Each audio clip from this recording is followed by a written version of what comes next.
The reason I don't want to address Tan, and I don't want to address certain individuals like Tan, because I know he's a puppet and I know he's being used in particular. But for me, I find it hilarious when anyone who isn't black talks about black issues. I've not watched all of it. My man put a book on the girl's bum. How does that represent your community to other people when you're out here saying, I'm not trying to criticize respect, but what message does that send to people? The bigger issue is that we don't have black solidarity and we don't have a proper black community, and that these youths are left there without nothing, so they're doing things like drill to actually give themselves something to do. I think the problem with black people, though, we support what is detrimental to our own community. Sorry, let me make a point for that. How can you go and support artists that are talking about killing other black people?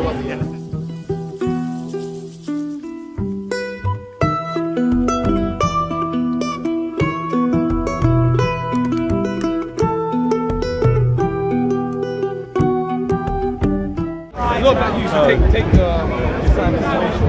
So people are selling drugs and stuff like that, and then they go in to do drill, but there's a lot of... episode 2. Oh, snap. This is part 2. Oh, there might be part 3. Let's see who's around. Oh, you guys go ahead, man. I think the point I was trying to make is that it's not whether black can be organized community or not. That idea basically boils down to racism. I think underlying all attitudes and treatment of people of color is racism. Whether you're a liberal, whether you're a right-winger or left-winger. Absolutely. And there's a constant betrayal. And I think the bigger problem for all of us people of color is those who fail to admit it or put a veneer of being nice and wouldn't even admit it internally because it's too painful. Absolutely. If you peel away the skin of the onion, then you of course, I think black people are working against this is the issue wherever you live. Whether you live in, Timbuktu or you live in New York, it's a constant issue. I was just about to add. I was saying that this is what I'm trying to make. Because I think people have given Tan's point way too much credence. There's nothing Tan said, like you said, that stands up to scrutiny, 1, and 2, that hasn't already been said by a black person within the black community already. So he's trying to act like he's telling us something new, or he's like some like people, even black people have been giving him art. But did you listen to his message though? It's like we've heard this a lot of times from other black people, and we scrutinized it there and it didn't stand up. And like the point about crime is, I'd say people take we could find a bunch of white criminals who are running around doing stupid crimes and promoting it stupidly as well.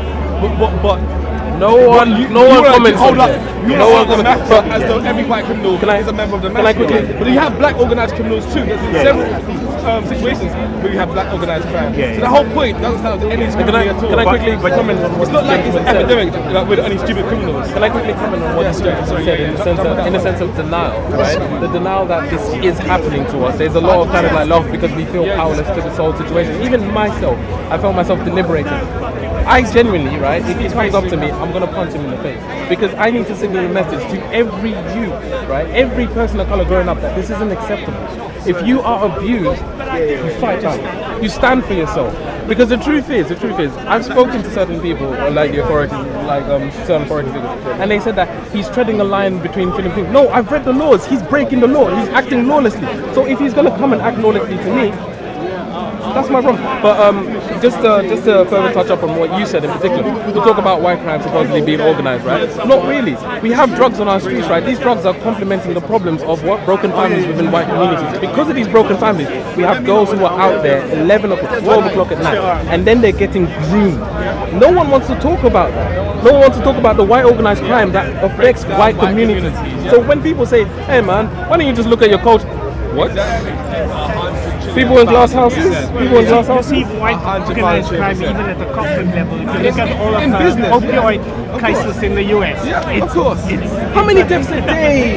How many deaths a day? Hundreds we're talking about. But I think when you're a minority, then you have to be more of a community. No, we are equal. I'm sorry. That's the aspiration. We want to be more of a community because we're so low down. The point is, why would we have so much of a high expectation of ourselves when we don't have a high expectation of the people who are doing it to us? Do you know what I mean? So white people out there, as a whole, on a corporate level, creating a breakdown within white society. But then we turn around and look at black drug dealers and say, you're destroying the black community. Yeah, but you know what I mean? I think the problem with black people, though, we support what is detrimental to our own community. Sorry, I have to jump in. Let me make a point for that. For example,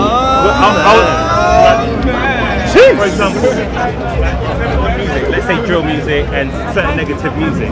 It's like, how can you go and support artists that are talking about killing other black people?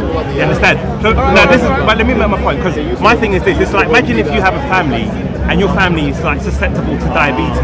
You don't take their children to the sweet shop and load them up with sweets, you understand? But when these people are putting out these things that it may not influence everyone, but it does influence the culture, you understand? But then we're out there when no one's saying anything, you understand? But then why are we, because if I was from another ethnicity and I made like certain music video, whatever, parents would condemn you and say this is not part of our culture, you understand? But we internalize and we accept it. I have to wholeheartedly disagree with that whole assertion, just in the sense that, I'm sorry, where did anyone get this idea that rap culture or grime culture or drill culture speaks for black community?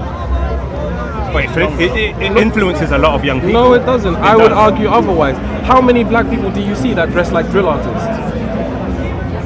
You don't. I can be said to be dressed like a drill artist. No, you wouldn't. No, you wouldn't. You just like this before drill, after yeah, okay, drill. right, all right. Wait. One second. We wear American basketball pants. Why are we wearing American basketball pants? Because we see it from the rap videos. No, the reason I want exactly. Okay, cool. The reason you made a point on the live the other day, right? Scatter Mind Show, check it out, yeah? You made a point on the live the other day, right? That back in the 1920s, you had mafia guys dressed in suits, blowing the hell out of each other, and black guys killing each other then. There was no drill music during this time. Who said the crime was there's no drill music today in America. In the black community. In the black community. In Harlem, when Harlem in the 20s. When Bumpy Johnson and those guys were around. You remember the Tommy Are you telling me those guys? You remember the Tommy gun private? Yeah. Oh, it was worse, man. Come on. Okay, and what the blacked out? Can you name drill music for that? It wasn't compared to the 80s. The black sedan in New York and stuff. Come on, Can you name drill music for that? But I think you're falsely equivocating two different time periods. Like if you look at the 80s, for example, that was one of the worst periods in New York crime. I would argue. You understand? No. And what happened? You had all these music labels. They then because since the 60s, you had a very well structured black family.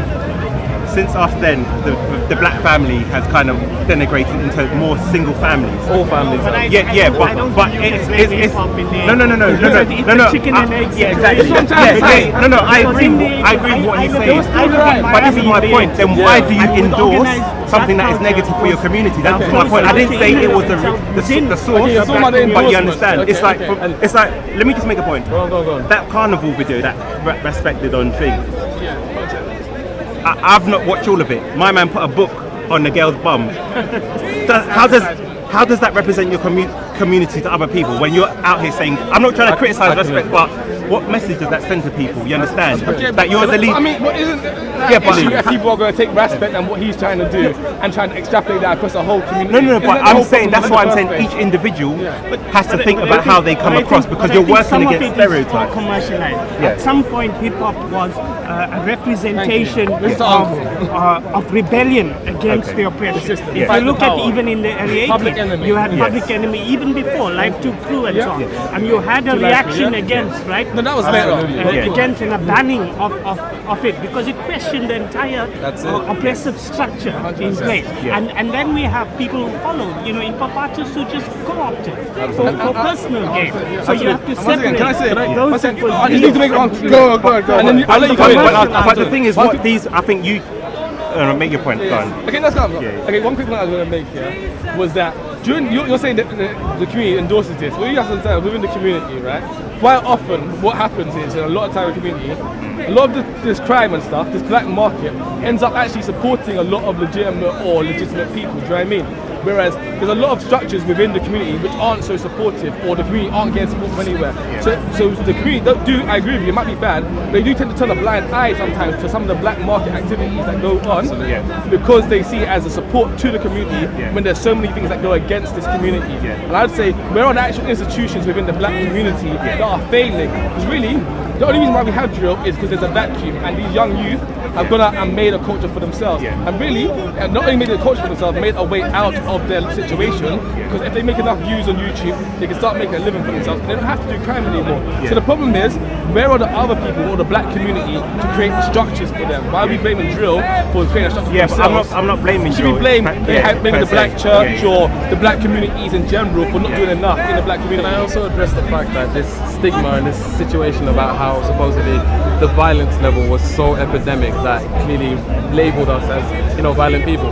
Where do you think the most violent place or the most instances of gun crimes are? No, in the United States. Most people, right? Yeah. It's because I'm putting them on grill. Most people, right, would never say this. Yeah. Alaska. Okay.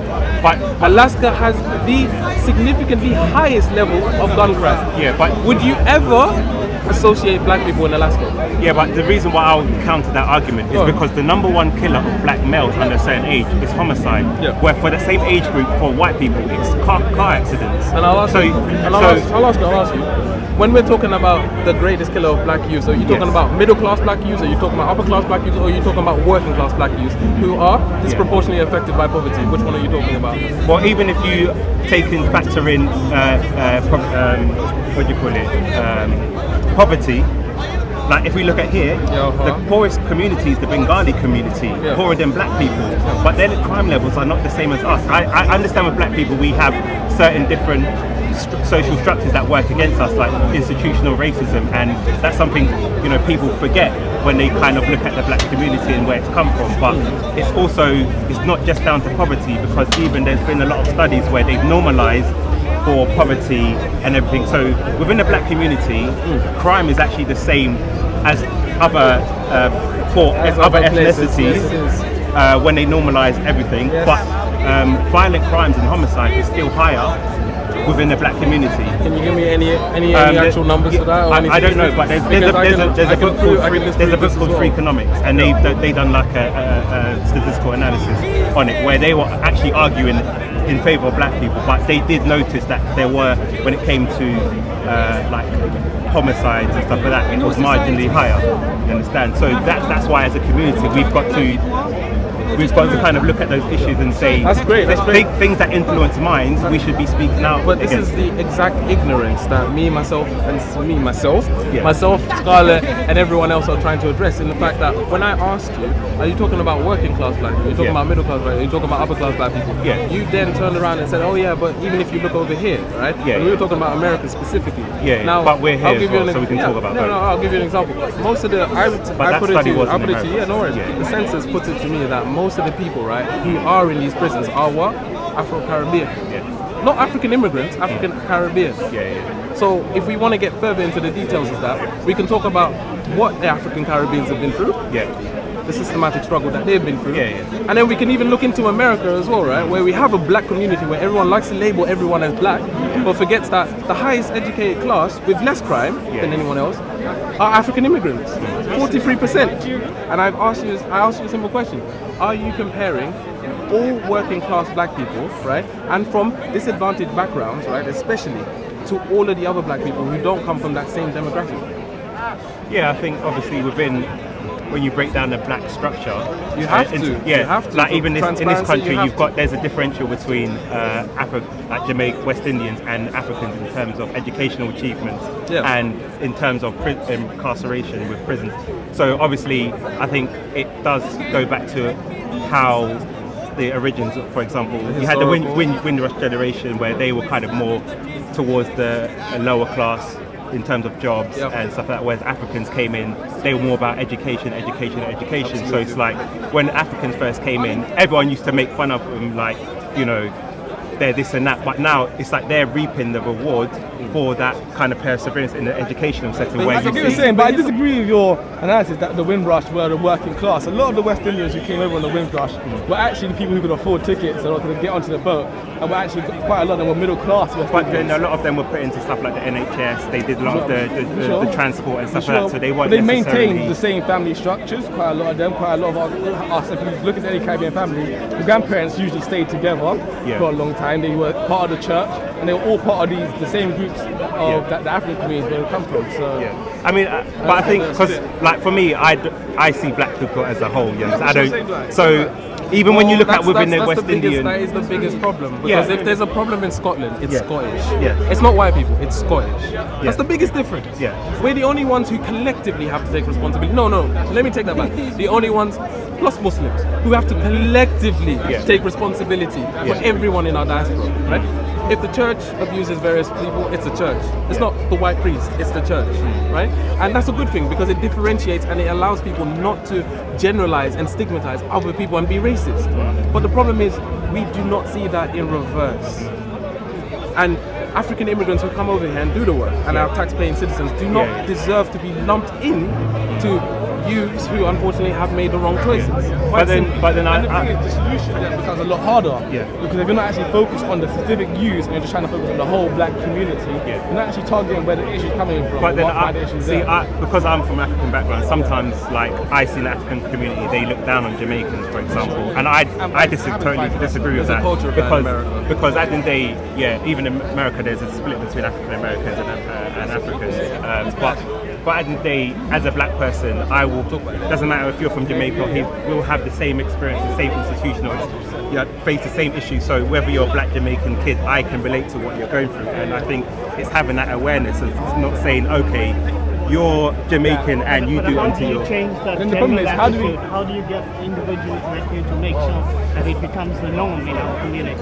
I think in our generation it's happening naturally. A bit more in our generation is happening. And I mean that's why I feel like you've seen Respect and Jedi, they're doing the gang thing, and I totally endorse that because what the aims of it is, you know, sometimes there are certain things I disagree with within it, but in terms of the ideology behind it, in terms of, you know, one thing I think Jedi said that was profound to me is that he's not here to call for black unity, but black solidarity.